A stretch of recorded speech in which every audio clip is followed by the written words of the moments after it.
Iranian ballistic missiles strikes focus on key Israeli military sites such as Nevatim Air Base near Beersheba and Tel Nof Air Base, both of which house the billion-dollar Israeli F-35 fighter jets and other high-value assets.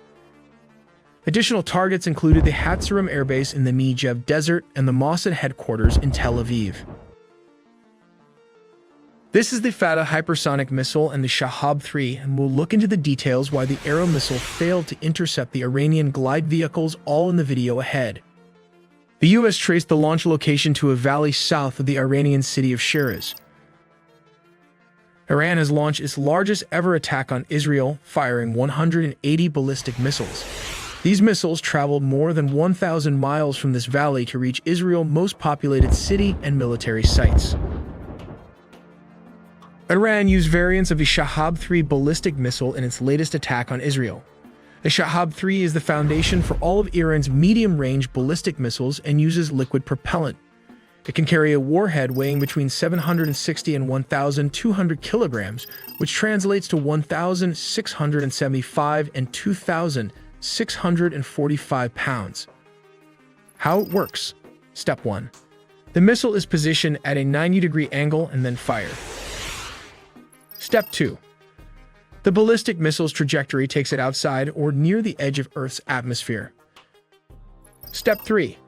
The warhead payload separates from the rocket that carried it aloft and re-enters the atmosphere, descending towards its target. Step 4. The missile can carry a single or multiple warheads, depending on the variant. The warhead separates from the single-stage rocket after it has traveled about more than half the distance to its target. The most prolific Scud variants had a circular error probable of 300 to 450 meters. This means that 50% of the missiles fired at a target would land within a circle of that diameter. This is the Fatah 2, the successor to the Fatah 1. It was used for the first time and is one of Iran's advanced missile systems. This missile is equipped with a hypersonic glide vehicle. Inside it is the warhead, which detaches and allows the missile to maneuver and glide at speeds between Mach 5 and 10. The missile has a range of around 1,500 kilometers, only slightly more than its predecessor, the Fatah 1.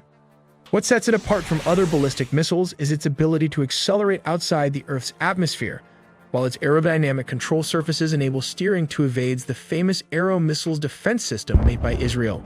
But first, let's look at what is a hypersonic missile.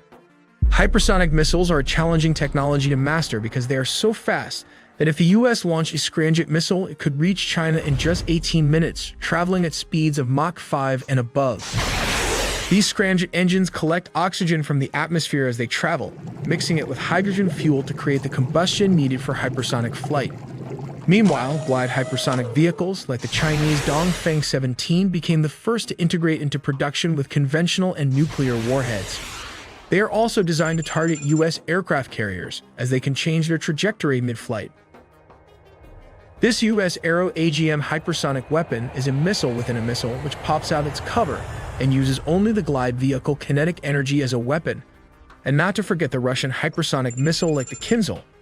To qualify as a hypersonic missile, it must possess 3 key attributes: speed, maneuverability, and accuracy.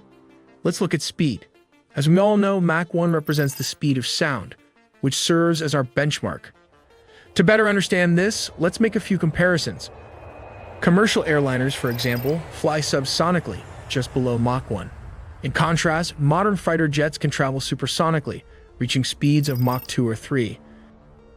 When we refer to hypersonic speeds, we're talking about anything Mach 5 and above. Space shuttles are an example of vehicles that travel hypersonically, often reaching speeds between Mach 20 and 24. But these can travel only for short distances at this speed. To sum it up, a hypersonic missile should cross Mach 25, which is around 19,000 miles per hour. But wait, that's not it. Hypersonic missiles should also have the capability of covering vast distances, such as from New York to Russia or from China to Texas and vice versa.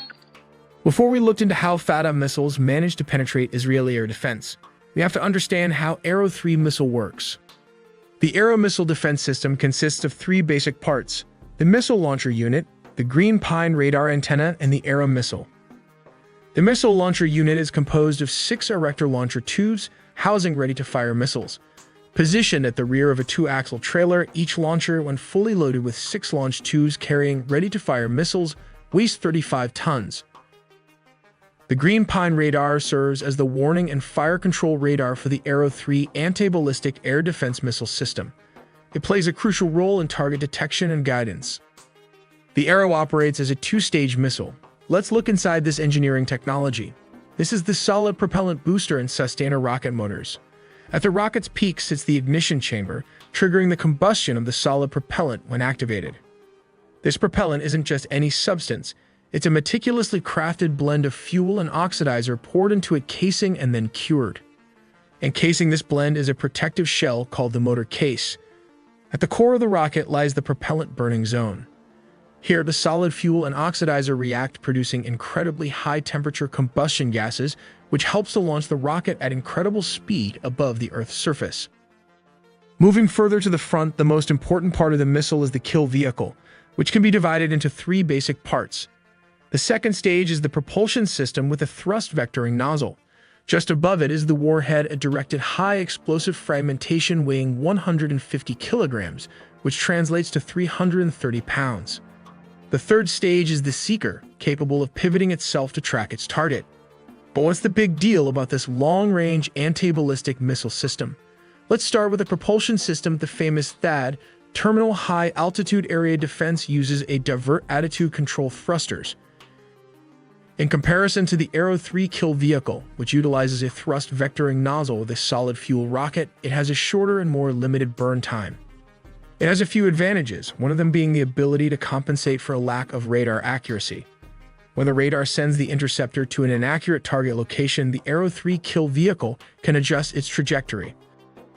Since intercontinental ballistic missiles travel at very high speeds, the kill vehicle must change its trajectory based on newer, more accurate radar data from its seeker.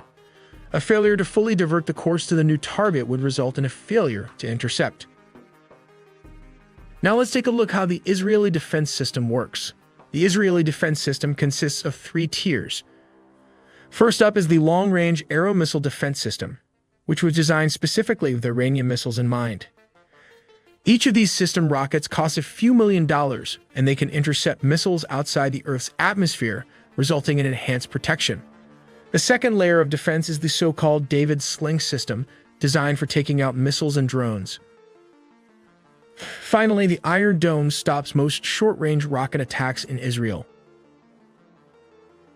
Let's take a look at why the Iron Dome failed to intercept the Iranian ballistic missiles.